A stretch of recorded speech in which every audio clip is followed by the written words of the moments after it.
Hey everybody, welcome back to Chris Anderson Comics. I'm here with Jeremy Brooks. Jeremy, how are you doing, man? I'm great, thanks. Um, I've been following you on Instagram for a long time. I think last year was it, or maybe 2 years ago. I can't remember which. I met you for the first time at Heroes Con. Mm. Um, love your work. It's so unique and attractive. And I didn't make it to Heroes Con this year. My dog wasn't feeling great, so I wasn't able to do it. But I saw that you had this book coming out for people at Heroes, and I had to have a buddy come and grab it for me, and was so happy when I reached out to you that you said, yeah, you'd come on and you'd talk about your work. And so here we are. Yeah, thank you for having me, and thanks Yeah, for dude. the kind words, man. Really Absolutely. appreciate So people who watch this channel know that John Coates and I are doing a walkthrough of the entire run of Claremont's X-Men. We're going through every single issue. It's daunting. I've never read the whole run. it. I know it like I know like Grimm's fairy tale, Grimm's fairy tales. Like Mm-hmm. I know it just because I have been around for around comics for so long. I've read little bits here and there. I mostly know about it from people talking about it. Yeah, So, I know what Dark Phoenix is, and I know what, Days of Future Past is. I've never read it. yeah. I have. And my X-Men exposure started like right before X-Men #1, the Jim Lee Claremont one. So, Mhm. I read a little of the Claremont stuff for that, when Jim Lee was on Uncanny and like Will Spertasio and I guess that was after Jim, and Silvestri. then Did yeah, you miss Silvestri's? Silvestri stuff. Yeah, some Silvestri stuff. And then I had found back issues of Longshot, and I fell in love with Art Adams like Mm, immediately. And so yeah, when I saw that you were doing this Longshot Dazzler book and you were putting up pictures of Mojo, I had to have it. And it's just like it's perfect timing for everything for this show too, since I'm doing the X-Men walkthrough. So yeah. I've read that stuff, or some of it, but it's been so long that mhm. I might as well not have. Um, so I could do with a reread for sure. I mean, it's gonna take a minute. Yeah. Oh yeah, for sure. Well, follow along on the Chris Claremont X-Men comic club Comic. episodes. Um, First of all, this cover is awesome. It's so striking with the hot pink and the yellow paper, and then just nothing else but this design. Let's just call it Yeah. that. Thank you. Yeah, I wanted to make it more designy in Yeah, a way, more graphic, I guess, yeah, um, just to kind of differentiate it from like a mainstream kind of comic. So this is definitely a bootleg, fan comic. So um, I thought it'd be fun just to have as little um, like no need for a title or the whole creative team or anything on the front. Um, just kind of have the focus be more on the characters. yeah, and let that sell itself. Yeah, yeah. I And love that I will idea. say though that a lot of people just thought it was like a print when it was That's sitting on my table. That was my thought. I wondered if Yeah, people were just thinking it was a print. I was wondering, like, did you have to have it open for people to see, or? yeah. I eventually did, but I don't think it did well enough that I am not worried about how much I missed, by not having it open or potentially like who didn't pick it up because they just thought it was a print. Right. Um, I love bootleg comics. They're some of my favorite stuff because you're not, bogged down by people telling you yes or no, you can't do this, and you can do audacious things with the characters, or you just tell your own regular story any way that you want. Um, I do my own Masters of the Universe ones that I give out as gifts to people when they join my Patreon, and I just love doing it. And uh, this is a cool one. This is sort of like it's a humorous but also kind of straight It's not over the top. It's like this story could actually fit in like as a backup. Yeah. Which is kind of the background to this is like, it was originally so the writer Matt Lowery Yeah. and I have this whole creative team, actually, we've collaborated before on a short story for Matt. Matt Lowery does a great anthology series called Thoughtscape Comics. It's basically like this tech company is tapped into people's thoughts and can kind of project them, so he can tell any story basically that he wants. But so I was talking to him and I said, I kind of have this idea for a Rogue and Wolverine's fan comic where they go out and just eat at a midnight diner. And, Rogue is having guy troubles, so she's kind of like in the danger room late at night. And Wolverine, I guess, never sleeps. So he comes in and they decide, let's go to this diner.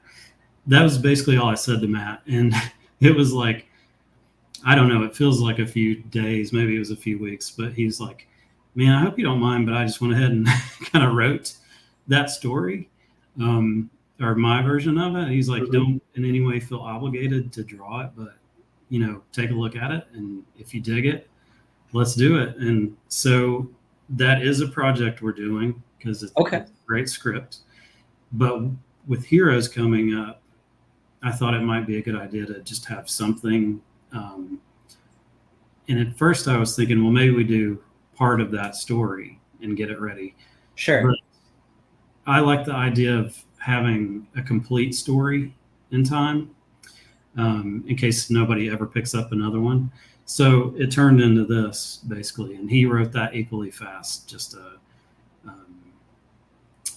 long shot Dazzler story. And I think we might have had a month, maybe to turn around before Heroes.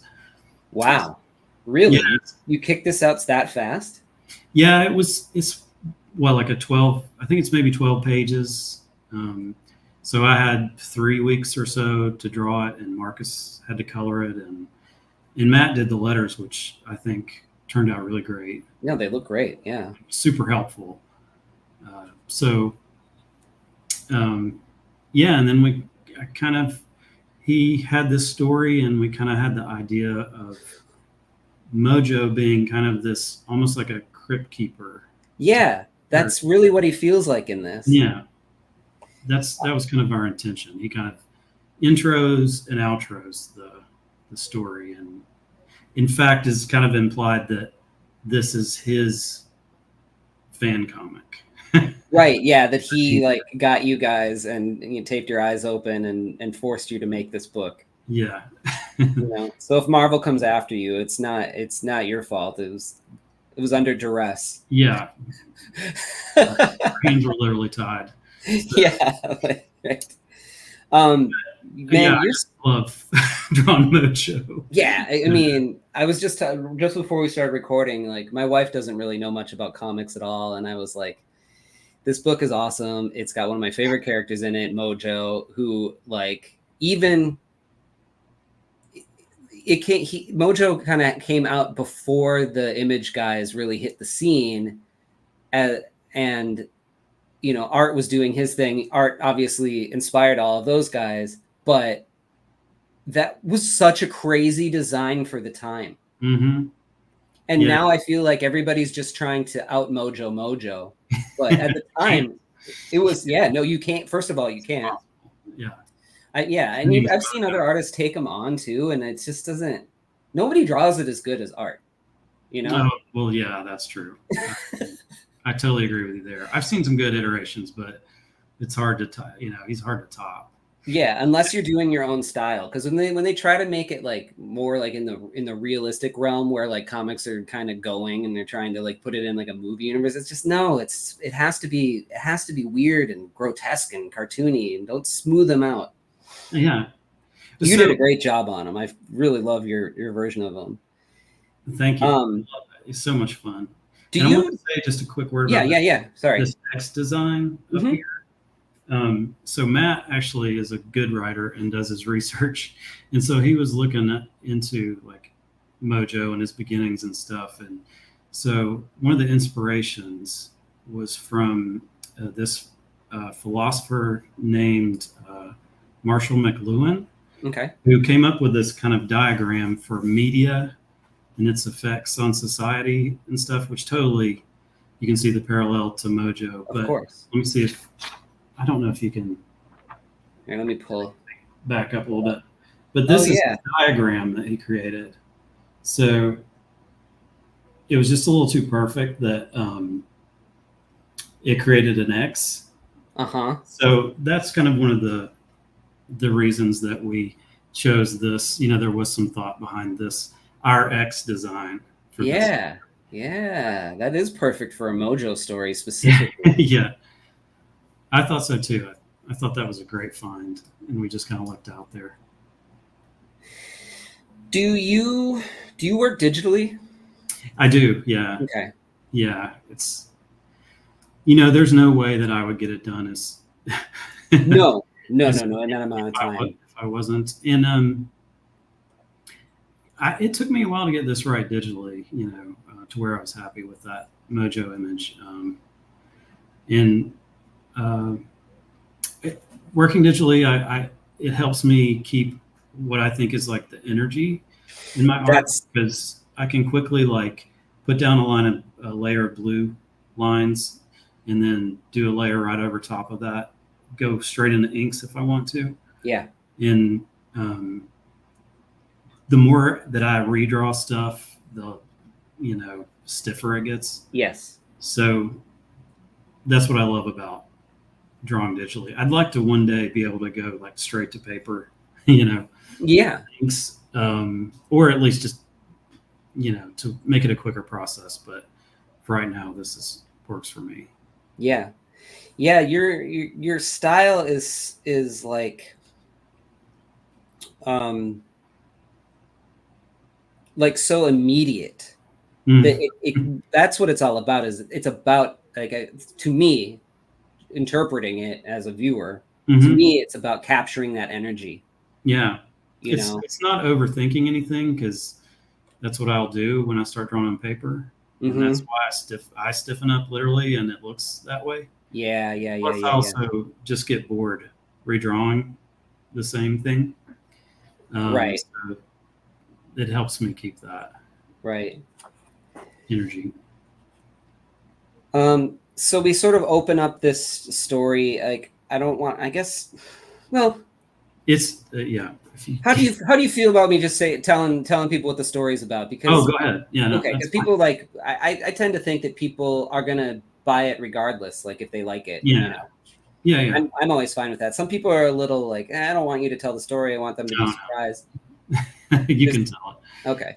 So basically, like Professor X here, it tells Dazzler that she's going on the road again. She's got this.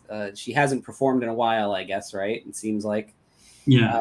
He wants her to take Longshot with him, and they're going to track down a new mutant that Cerebro has found. Right. Right. So it's kind of a recruitment mission, basically. Right. And so it kind of gets, out like this girl here. Oh my God, I've got a ticket to Dazzler. Like she's like a big Dazzler fan. Meanwhile, this guy at this like casino, right, has hired Longshot to take down people who are making too much money. Right? Yeah. He's like the cooler. Gambling. He's the cooler, I guess, is the term. The term, right? Yeah, I didn't know that was a thing. I'm not in no way a poker guy, but Matt knows his stuff, so. Yeah, so like Longshot's power is luck, right? So he's gonna win every time, I guess. I mean, I think his powers, like, to me, you could do just about anything with him. Like he has a lot of potential with what you could do with that power or not do. So that's kind of how I think we both interpret it, as just like that he is lucky, and in situations. So Right. So I guess the word gets out. Like basically, Dazzler is like a Taylor Swift mutant. She's like she can sing and influence people, and like everybody loves her, right? I think she just has she just has the light powers, right? Can she actually manipulate Oh, people? I'm not sure. To I, be honest with you, I just know that yeah, she's like a huge star. yeah. Is it Well, only light? Is that all she can do? I I thought she think could so.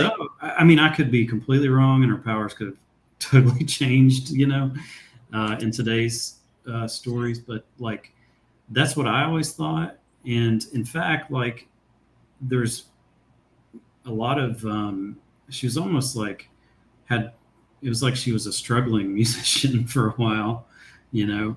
So Okay. it wasn't like she was uber popular, I don't think, Okay. Okay. from singing. But again, could be wrong. But Well, that's my that's a impression. huge hole in my X-Men knowledge. So. Oh, you'll get there, man. Oh, You're I know. So anyway, the word gets out that she's having a show, and then you just see this guy here, like super excited about it. Like he's a huge fan. You don't really know who this is yet, yeah. which is great. It took me a minute, actually. I was like, because as I was reading it, even after he showed up, I was like, okay, I get that this girl is here now, but Yeah. where's that guy? Oh, that's who that is. Oh, okay. Yeah, and we were torn on like, is he just sitting around in his apartment in costume? Which we maybe in retrospect, that might have been a better idea, but we Well, might have maybe put it put a piece together. of the costume next to him or something. But you know what? Yeah, it Honestly, doesn't it doesn't matter. trust your reader. Trust the Yeah, fact that I had to go back and look at it again, and I was invested enough to want to know who that's that right. was and go back. It's a good thing. It's It's a a good short thing. story, man. Just go back to the beginning. That's right. Just put it together. So basically, he's reiterating kind of what was going on here, but also is being a little tongue in cheek about like talking about the complexity of the Claremont run and all Yeah, this stuff. kind of self-aware, and that it's Yeah, can be yeah. confusing. I love like all the just like the fast food wrappers on the ground. So great. Yeah, I like to put him. I don't remember if the Crypt Keeper ever was in like the gear of whatever was going on during the episode itself, but in my head it kind of was. So we put him in this security guard outfit at the casino, as though he was a part of the story. Yeah. No, that works great. So the issue, I guess we'll call the whole book Lady Luck. Yeah, yeah. And Professor X puts her off the strip at a place Yeah. called Lady Luck. She's not even in Circus, and so she's playing this. There's like hardly anybody even there, but Yeah, there's there's this. like 3-4 people Yeah, in the audience. Love these colors, but when Marcus sent me the colors and I saw that middle panel, I was like, dude, that's yeah, yeah. It brings your eye right he to always it. kills it. It's Yeah. perfect. Yeah, Marcus is great at colors. Another little side note Yeah. before you move on is that the song that she's singing here is from a past X-Men issue. Yeah, because like I said, Matt is actually Yeah, a writer that does his research, and yeah. so he's got a couple songs in here, and they're both one I think from a Dazzler comic and another just from an X-Men proper. So That's awesome. So people who know. she's basically saying, yeah, my career, I'm washed up. I can't. Yeah. Even with Professor X, getting me in here, I've got 4 people in the crowd. So Yeah. That's pretty sad.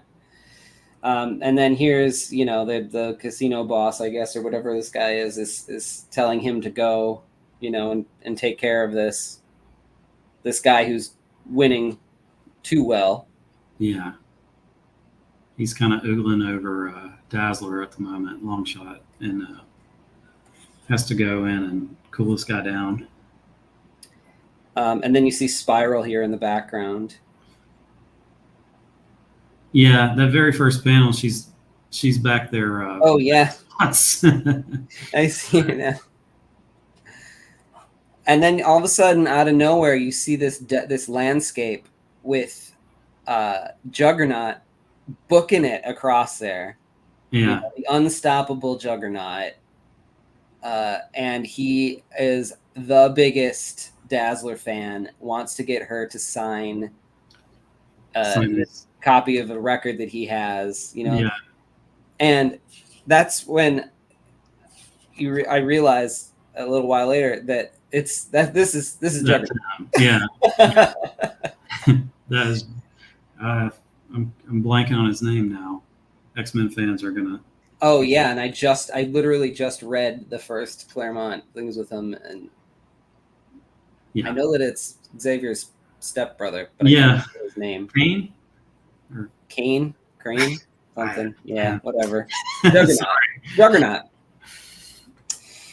So yeah, they're back here, back at Lady Luck. Are you sure it's her? Yes, it is she that will save us from the impending inferno. I have foreseen it. So who is this character? I don't know this character. So that's Destiny. She okay. Kind of, has premonitions about the future. She's Got it. Fortune telling. And this guy's just a member of the crew, right? Or is he? Well, you think so, until. Got it. Yeah. Okay. In a moment. Yeah. And is this Avalanche? That's Avalanche. Yeah. Okay. And he's basically been told to put the lights out. Yeah. And then so he's shaking a circuit breaker. I love how it goes into the blue with the lights out here. It's great. Yeah. Good. And then I love this repeated top panel of Juggernaut just like bopping along, singing his songs. He's just psyched to be at a Dazzler concert. Yeah, from thousands of miles to hundreds now. Yep. He's on his way. Yep. That's great. Doesn't have a car, I guess, or Uber. Oh my God, I love it. Means of transportation, but. So she starts using her Dazzler powers to light the place up a bit. And then the girl that they were talking about is the girl in the audience. Yeah. That they're after. Who got the other ticket, yeah. She's the one they wanted to come and kind of recruit. Right. This new mutant that's popular. Yeah. Yeah, Charles sent them to get her, but then other people also knew about her, so they're trying to take her away.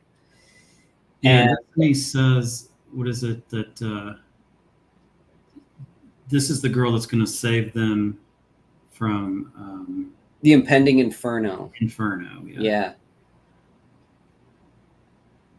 So she says, hey, Freedom Farce goons, get your hands off the girl. So they're, Yeah, and you realize that this crew member is actually Mystique.